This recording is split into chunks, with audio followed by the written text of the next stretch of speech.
দুর্গাপুজো মানে কি শুধু প্যান্ডেল হপিং আর ধুনুচি নাচ? এই পুজো একসময় ব্রিটিশ গভর্নমেন্টের ব্লাড প্রেশার বাড়িয়ে দিয়েছিল। সালটা 1919।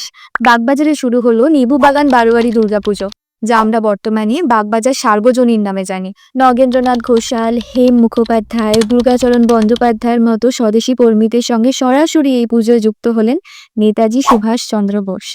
1928 সালে নেতাজি কলকাতার মেয়র থাকাকালীন এই পুজোর স্থান পরিবর্তন হয়ে তা চলে আসে বর্তমান পুজোর মাঠে। 1929 সালে এই মাঠেই নেতাজির উদ্যোগে শুরু হয় স্বদেশী মেলা। বিদেশি পণ্যের পরিবর্তে বিক্রি হতে শুরু করে স্বদেশী সামগ্রী। এর 7 বছর পর 1937 সালে কাশী বোস লেনে শুরু হয় অনুশীলন সমিতির দুর্গাপুজো। এই পুজোর স্টোরি কোনো সিনেমার থেকে কম না।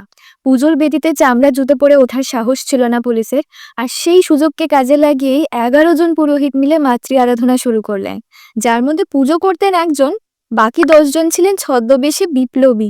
এই মণ্ডপেই চলতো সিক্রেট মিটিং, ভাবা যায়। আর সিমলা ব্যায়াম সমিতির পুজো ছিল হটস্পট।